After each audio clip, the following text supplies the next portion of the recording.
the P, the R, the O, the F, the S, the K, the Y, the E. It's Professor Skye's record review. Thank you for auditing. I'm going to be talking about the new album by Mobb Deep, the posthumous album, the final album, The Infinite. Now, there's sort of like a long tradition of like bad rap albums having the title Forever. There's Puff Daddy Forever. Fortunately, this is a Forever album that is quite good. But I'm going to really focus my analysis on three words that are going to be sort of tracing through this entire video: sadness, pedigree, and respect. Okay? Now let's just talk about sadness. Okay? This album makes me sad. I'm sad. I'm sad that Prodigy died. I know he had a lot of ups and downs in his life. He had a lot of beefs with a lot of different people. But it's just, I wish that he were still around. I wish he weren't dead. And I feel like his death is sort of particularly tragic and senseless because it was primarily due to complications from sickle cell anemia. Which is the reason why this is a fundraiser. I think I'm probably going to make around $20 on this video. That's how much I make for videos of this size. So I'm just going to immediately put $20 into the fundraiser. Please give to the Sickle Cell Disease Association of America. It's right there in the description. Break the sickle cycle. If you don't know, sickle cell anemia can be a life-threatening disease, and it disproportionately affects Black Americans, and it is generally not talked about or understood for many reasons, some of which are not systemic racism, but enough of it is. So anyways, and screw you, Tupac, for making fun of Prodigy for having sickle cell anemia. And I guess screw you, Prodigy, for implying that Tupac could get shot again right before he got shot again.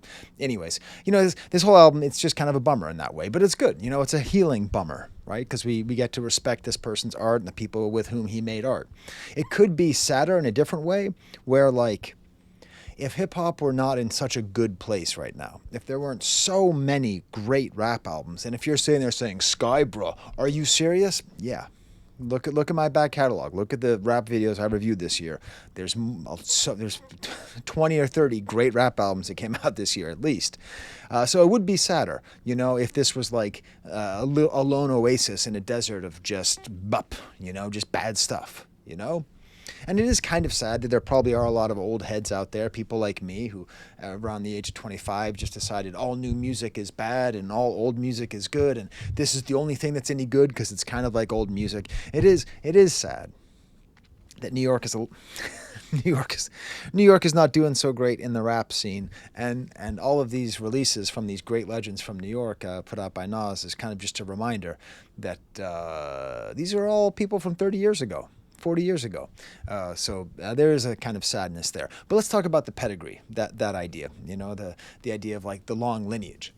I think in some ways you can see this as a queen's heritage. Now, this is a weird piece of Professor Skye ephemera, but when I was a senior in college, I had the hots for a young woman, and I knew she liked going to Queens. She had a friend from Queens, so I made her a mixtape. And it was a mixtape of only rappers from Queens. So this is in 1999, early 2000, that I made this list. So it had Mobb Deep, it had MC Shan on there, it had basically almost everybody from the Marley Marl House of Hits. This, by the way, if I could only own like five rap albums, this would be one of the five, Marley Marl's House of Hits. The great Queens producer who also often put on Queens and helped to be part of the Queens Bronx back and forth, all that. You're talking LL Cool J, Run DMC, Onyx, so many beyond Nas, so like Queens, and the Queensbridge pedigree. Because, Mobb Deep, if we count Alchemist as a member of Mobb Deep, they're one of the best bands that represents Beverly Hills, Long Island, and Queens. Because, Alchemist is from, get this, Beverly Hills. And, Prodigy, it's an interesting thing because, he moved to Queens when he was 10. So he is a Queens guy. But I feel like there's an element of the Mobb Deep biography which is missing. And I think it makes them maybe less street, but in my opinion, way more interesting. And perhaps more of an evidence of the need to elect Zohran Mamdani to mayor of New York City. I just got political, everybody. Because they are both from Queens. Havoc and Prodigy are both from Queens, but they are a high school band. They met at the prestigious and public High School of Art and Design. I said public.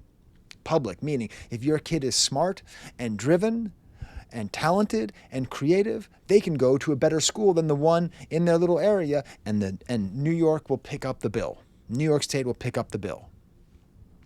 You know, there was just a whole thing that shout out to Rob Markman did at the New York Comic Con, where Nas and Mobb Deep and Raekwon and Ghostface, they were all there to like celebrate the new comic books that are coming out.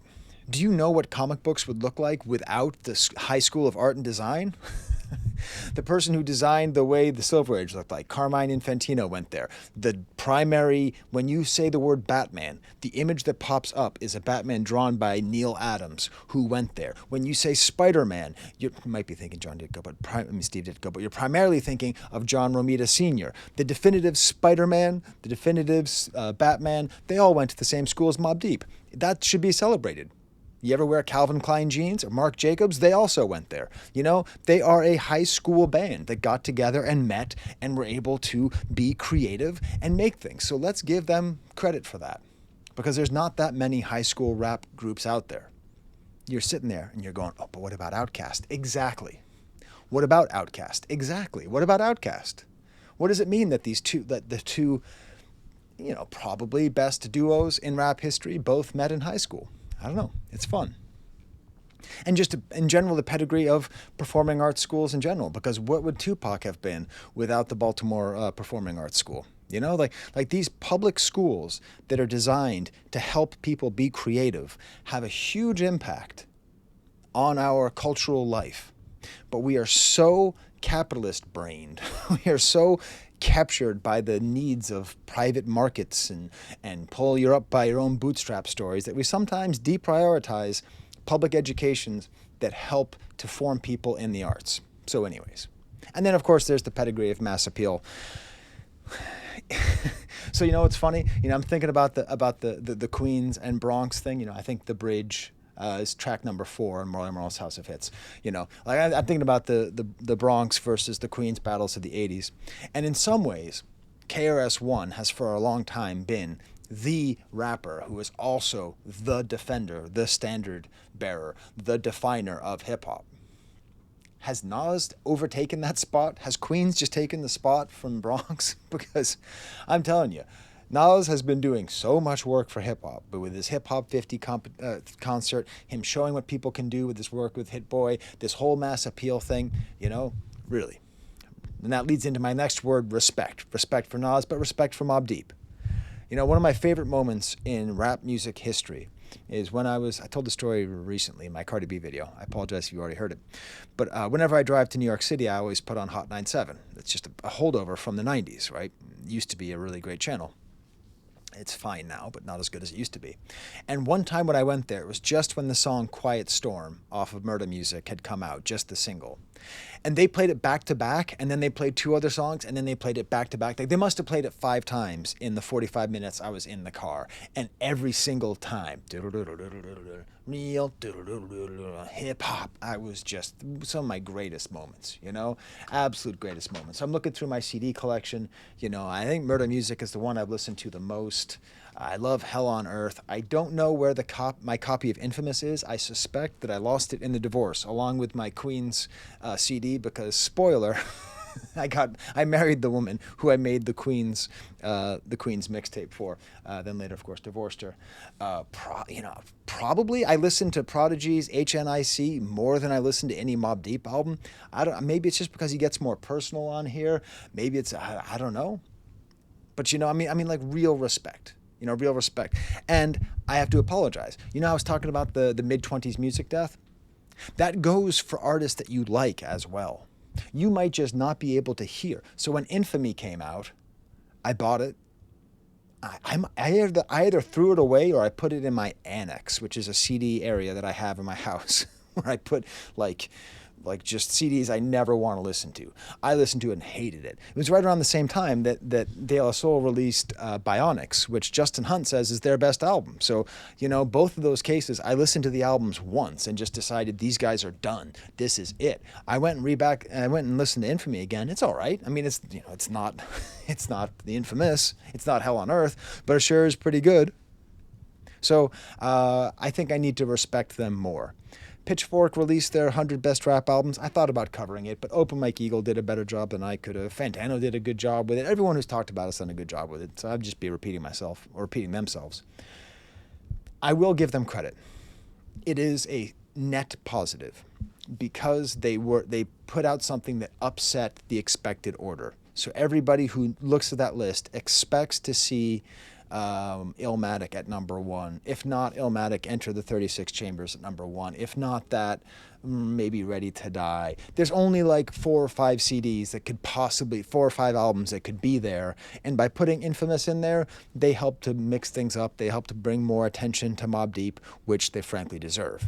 Now, I want to give Mobb Deep the kind of credit that you might not be able to get from anybody except a French professor. The absolute best French rap album of all time is this album, L'École du Micro d'Argent by I.M. Okay, they're out of Marseille. They are literally the reason why I study French. I heard this album and it changed the way. I've made many videos about this album before. Okay, it is the Illmatic of French hip hop. It is the number one of every single list ever. And this album is only this way, and it looks like it's all because of Wu-Tang. And I thought it was all because of Wu-Tang, but as you hear interviews with like Imhotep and all the producers and rappers, they went to New York City in the mid-90s, and they heard Mobb Deep, and they completely changed their style. They went from like a total Public Enemy, almost like New Jackie Swing kind of thing, into the gritty, grimy world. And if you don't know, France is the number 2 consumer and producer of hip-hop in the world. Get bumped, England.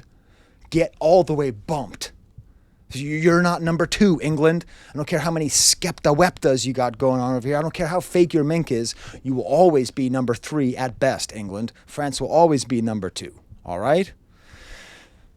Sorry, it's the Anglophilia just gets to me sometimes. And a lot of it's because of Mobb Deep. A lot of it is because the people who made this album heard Mobb Deep, and it had a huge influence, and then they influenced people. So, respect for Mobb Deep, respect for Prodigy, who has confused me for as long as he has been around.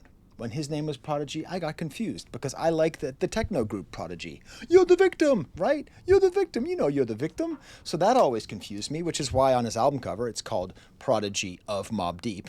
Because if it's just called Prodigy, you think it's Prodigy. And then the other thing is, what's his other nickname? His other nickname is P. And Pharrell is known as P. So like one of the best and most recognizable voices in hip-hop. One of the most, I would say, instinctive rappers in hip-hop. I've thought people are talking about someone else half the time. Also, just respect for Havoc as a producer. I don't know if he belongs in the pantheon of top producers of all time. You know, if there's a tier list. I don't know if he is S tier, but he sure as hell is no lower than A tier.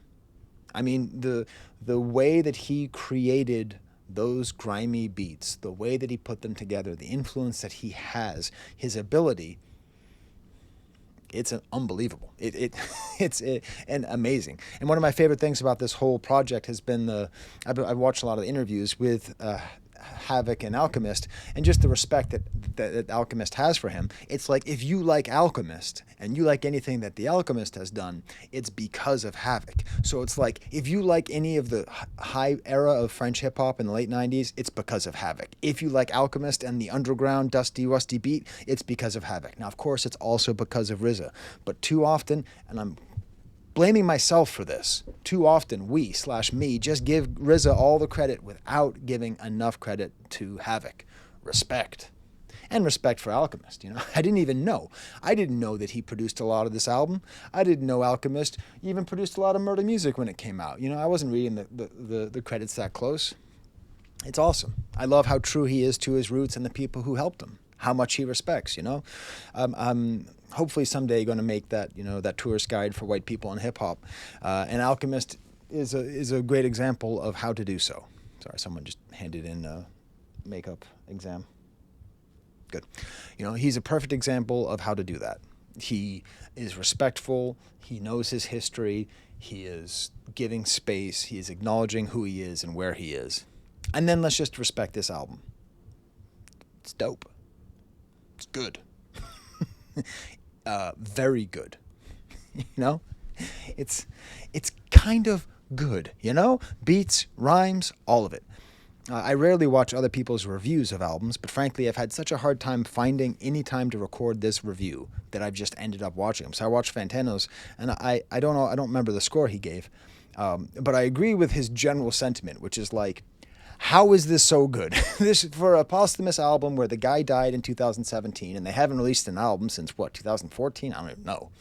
And it wasn't that good. Like, they kind of fell off at the end. Like, this has no business being this solid of a unit of Mobb Deep. This has no business feeling at home with these classics, and it absolutely does.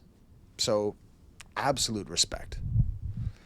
And there's a little added knowledge of his death, a little extra oomph. There's a kind of fatality to this album, fatality that adds a little bit to it. And Havoc is just Havoc beats, Prodigy raps, help from Elk. What more can you want? Okay, there's one thing you can want. What is going on with how these albums sound? Why, Nas, are you getting Slick Rick and Raekwon the Chef and Ghostface Killah and Mobb Deep?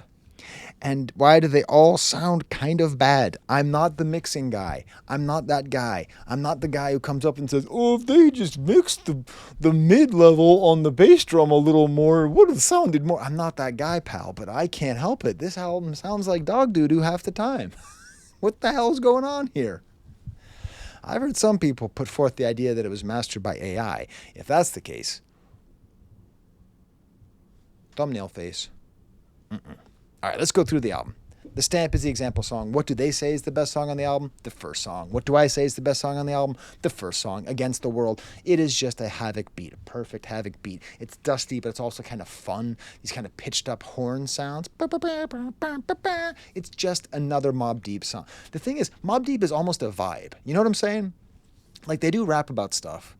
But like in general, even though they're the pre-vibe era, they are just kind of a vibe. You just kind of vibe to Mobb Deep's music. They're just, you just, like when you want to hear Mobb Deep, you just want to hear Mobb Deep. And this has that.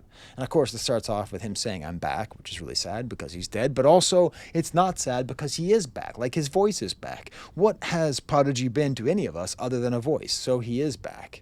Almost Herb Alpert horns, la la, and the guitars are almost detuned. And Prodigy's first verse, New York is just one crumb on the map. One crumb ain't a lot. You happy with that piece? I'm gonna need that pie. Satisfy my thirst, pacify my greed for blood, money, and power. The feds turn me into a monster. It's great. The global dominance, you on some block shit. I'm in the UK turning apples to oranges. Ladies and gentlemen, Eminem. He rhymes something with oranges. Block shit. Oranges. Right? Remember when he went on Anderson Cooper and who said, can you rhyme things with oranges? Of course I can rhyme things with oranges. Door hinge. You ever seen that clip? That's pretty funny. Simple Mobb Deepy style chorus, us against the world. It's a vibe. They are a vibe. I hate to say it. Havoc with this little bit higher voice who sounds younger. I'm good there and you not, though. Lie, got your spot blown. You the reason the cops know what the cops know. Dropped a dime. He is not low. Mother F him all. Mother F him all is my motto. Love it. Love the nihilism. Love the feeling of it.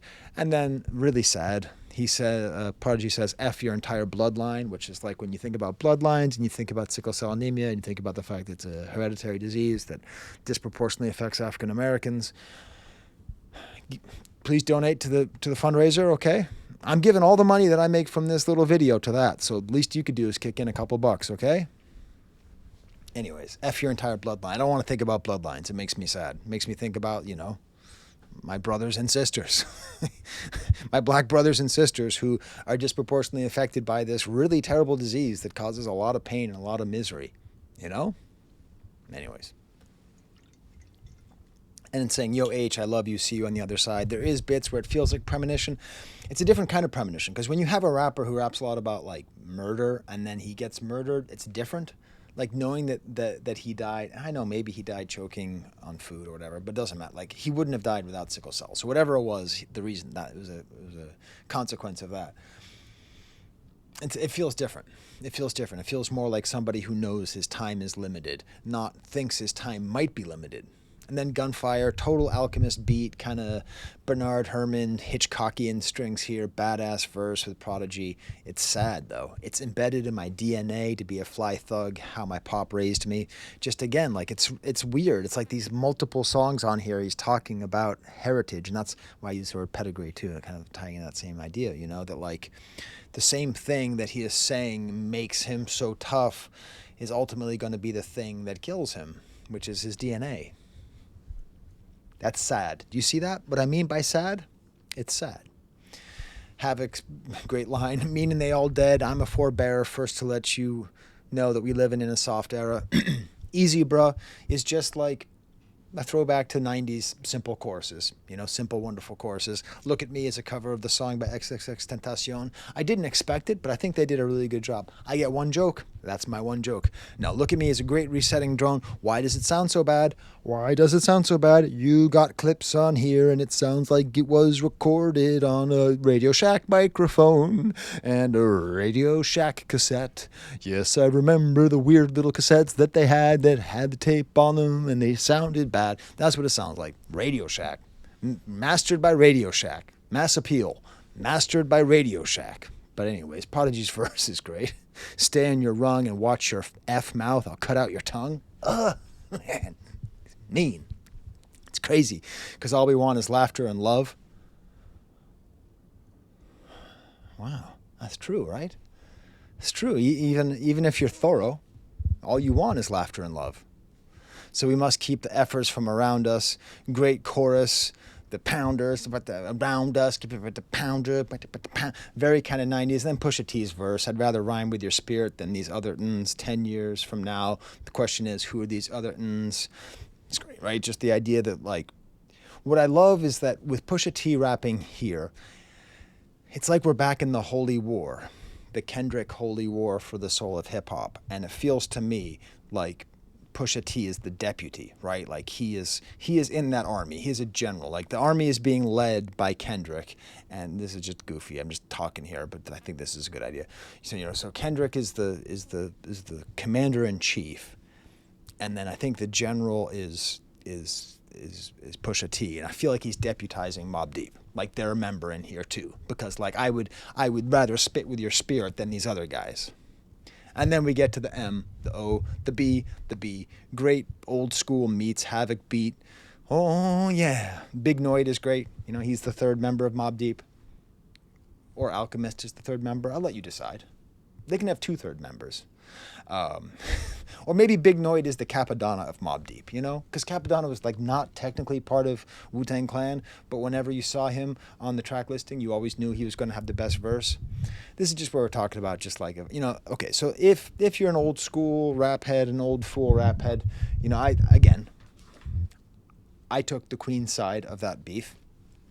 But it is like a song by Boogie Down Productions, The Jimmy, which back in the old days, man, rappers used to rap about Jimmy. Get the Bozak, you know? Oh, by the way, I will not have any of this EPMD erasure when we're talking about the greatest rap duos of all time.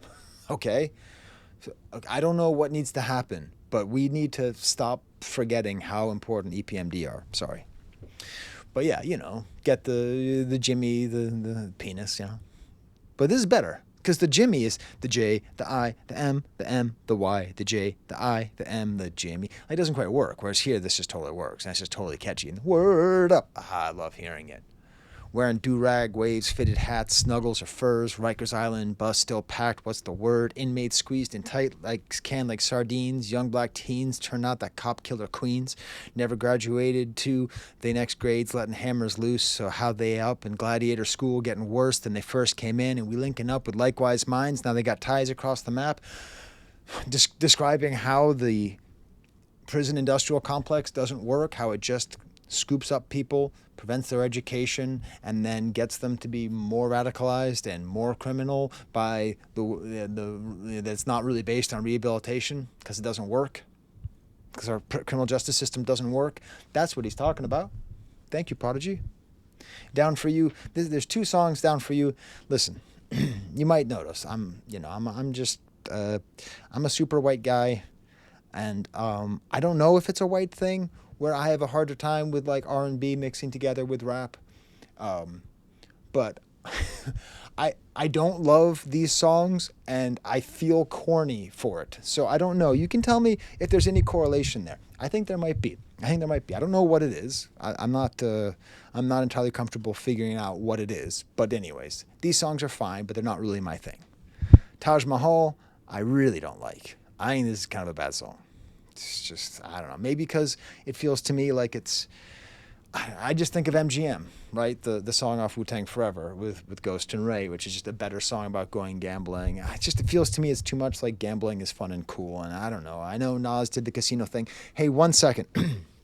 Every time I attack Drake for supporting online gambling, people go, what about Nas and Jay-Z with the casinos? Casinos are a different fish, okay? They are totally different. They have nothing to do with each other. Online gambling is an insidious disease that is continually striking us in ways that we don't even yet fully understand. Casinos are a known evil. I don't like casinos either, but don't you dare put them on the same platform. They're not anywhere near the same level of insidious danger to our culture and our civilization. Mr. Magic is another song I don't really like. I don't know. I just got done reviewing the Jay Electronica thing with all the Magic references, and then Nas had all the Magic references. I feel just every time I think of Cal Naughton Jr. from Talladega Nights, John C. Reilly's character. I got a new nickname, the Magic Man. Now you see me. Now you don't. I'm not going to lie. That's really good. I mean, it's cool, like the body is... But this is the main reason this bugs me, okay?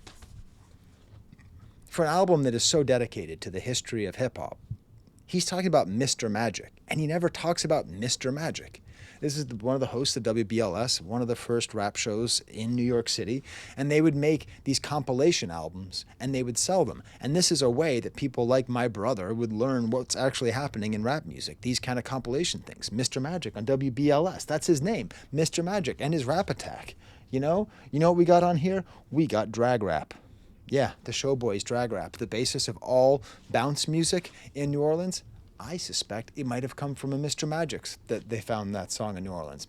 Anyways, it felt like a weird thing to be like, this is my era and old school this and old school that. And it's like, man, why? You can't call yourself Mr. Magic. That'd be like me saying, I'm Professor Skye. You can also call me Funk Master Flex. With a Y, F-L-Y-X. Funk Master Flex Skye. Anyways. Hey, you think you can out old man me? Old man King Kong's got nothing on me. Score Points is probably my favorite song on the album. Definitely my favorite Alchemist beat. It's such an Alchemist beat with the whining guitar in the back, and then it resettles in a cool piano loop. This is just dope, man. This is just it. Like Mr. Magic, I didn't like, and the Love You songs, I don't like that much. But man, Score Points, this is just straight Mobb Deep to the veins. Sad though. I feel strange, like every day, like something about to happen bad, prepare for the worst, anticipate the best. There is a lot of communicating his own mortality here. I really like the chorus with the soft ting and the weaklings and mean it, and you can only score points on a gangster. Havoc bummed me out by referencing COVID because Prodigy didn't live to COVID. So like, it's a reminder that he's not with us. I don't know. My Era, nice drummy drum with echo sounds in the back, some synths coming in. Prodigy saying, you can't son me, my pop's dead. That's also sad. The song's interesting because part of me thinks it's just, old man yelling at clouds being like, in my day, rap was good. Which, listen, if you know any conservative white guys that are my age, 45 years old, they love 90s hip-hop. Oh, they don't see the irony at all. All right? True story. Onyx is one of my favorite groups of the 90s. Their second album. Third album's fine. First album's good. Second album, probably the best rap album of the 90s. All We Got Is Us. And I have a friend who is like super Trumpy. And he managed to like somehow organize and like help produce a show with Onyx. Like he knows them personally. And it upsets me on a level that I can't even really express. Anyways. So I don't know. Nostalgia is tied into a lot of conservative beliefs and thoughts here. But, the way that it's done, it doesn't really bug me. It's actually just kind of nice. It's just kind of sweet. And especially we talked about, like, Big Pun, You're Still With Us. Like, I don't want anyone to die, right? But, like, big puns passing, as far as like artistic losses, it really was up there with Biggie and Tupac. Really, I mean, his skill. You know, if he could have developed his skill, if he could have kept that going, whew, man. Anyways, so sad. Havoc is funny though. Back in line with that shit. You Axel Foley. If you understand that reference, get a colonoscopy. Pour the Henny. Ethereal voices here. The drums just sound so good. Great wisdom from Havoc. Tell you what it is, just that you ain't. This is that you ain't got a guess rap. Everything's a lesson to a fool. It's a setback. Thank you, Havoc. That's true. If you consider something to be a setback, it's probably a lesson. And then a very sad, prescient set of lyrics from Prodigy. I'll die staring up at the cosmos, laid out till my heart come to a stop, then my eyes close, I lived a full life, don't cry for me. And then a whole thing about all the things he's done. And, you know, like, that's a nice thing to say. And I think it's true. Nas is great on here, just some... This is the ending, not the end, just some new beginnings. To pee, we pour out some hen. Skye, yeah. You are constantly just so up your head about like rappers who have like deals with companies and stuff. So don't go into the whole thing about Nas having a deal with Hennessy and Louis Vuitton Moet Hennessy. Don't be an Xer who's like, he's just trying to increase the amount of money he can get for his sponsorship deal with Louis Vuitton Moet Hennessy. No, Skye, don't even say that on camera, okay? No one wants to hear it. It's a beautiful song. It is a beautiful song. Clear Black Nights. Why does it sound so bad? We've got Havoc, we've got Prodigy, we've got Raekwon, we've got Ghostface Killah, and we've got the new Tandy 400 recording machine. Anyways, I love the way the beat changes, though. I love the way Havoc is producing this beat, especially the way he like take out elements and add elements for depending on who's rapping, you know, like and just an essential ghost verse. Hey, yo, 32 bar scribes, tablets imprinted with mean darts. You could see the verse come alive in gel like petroleum, bigger diamonds, Nairobian. Call up the monkeys, sick honey badgers and gorillas. Is that better than any verse on Supreme Clientele 2? Maybe. That's a hell of a verse. Raekwon's got a good verse on there too, kind of bongos, more soulful. Then Discontinued, which is like a better version of the song My Era. You know, these kind of carnival sounds and these drums chugging along, and a great From the Grave Prodigy verse. And this is where he talks about his instinctive style. And I think it's true. I think there's a certain amount of his ability that's just instinctive. I never had to think hard. I just put my heart in it. I don't bust my brain cells. I just put my soul in it. I do think that's true. I think that makes sense with how he raps, because he's not even though he is one of the greatest of all time, he's not the kind of rapper where you're like breaking down the syllables and the rhyme and the mosaics and all that. There's like a directness to it. Deep in within my spirit, I pour inspiration. To be dope is in my blood. Sad. It's sad. Listen, let me just take a second to talk about why this is sad. He raps a lot about his DNA and his blood. And I don't think he's intentionally making references to sickle cell anemia. It's that he can't help but have it always on his mind, right? He can't help but always have it in his mind that this was passed on. So its prevalence in his lyrics, especially, I suppose, as he ages, makes sense, because it is subconsciously. He's not thinking about it, right? He's not trying to think hard. He's not trying to bust his brain cells. He's just putting his soul in it. It's just going to keep coming up, these things in his blood, the good and the bad of his blood. I don't take vacations. Now watch me as I say this and observe my cadence and the word, its greatness. You ain't heard, I'm dangerous. Like he changes up his flow halfway through. Superb, they'll play this. When I'm dead in God, I'm still here. I live on. I'm so strong. You cannot kill my vibe. I never go through writer's block. I don't even know what that is. I don't do no fuck shit. And I don't fuck with who is. Great. Just great. Reminder of what we love about Prodigy. Then we get Love the Way Part 2. You know, both these, I like the way he's using this, I think it's Barber's string adagio. I like the kind of string in here. I like that Nas is shouting out Chris Christopherson. A Star is Born, Chris Christopherson. Whisk You Off Your Feet, Pretty Lady, Steal Your Oxygen. Great. You see, there's someone who does put a lot of thought into yourself. But then Prodigy has the worst verse on the album. It's just a sex verse. Just no thanks. Then we get to the final track, We the Real Thing. I wish this album ended with Discontinued. Because this last song, We the Real Thing, I like the beat, but like he talks about being fresh out the can, and he was fresh out the can in 2011. So it's clear this is just a leftover from some session in 2011. And just the lyrics, like the perspective that he's taking, people contemplating on my death, plotting on my head, like it's the rest of the album, even though he is famously combative and famously in thousands of beefs with thousands of rappers, he even beefs with Havoc, right? He beefs with everybody. He's probably beefing with me right now. If I talk to a medium, right? I'd be in a beef with Prodigy. But like, that's not what this whole project has been about. So like bringing in this whole like plotting on my head, it actually ends up feeling more like Tupac than it feels like Mobb Deep, you know? Or like Mobb Deep now, like Mobb Deep Infinite. But anyways, there's my final words. Okay, this is what I'm going to do. I'm going to rebuy Infamous. I don't know why I don't have it, why I only have 2 parts of the holy trilogy of Mobb Deep albums. Yeah.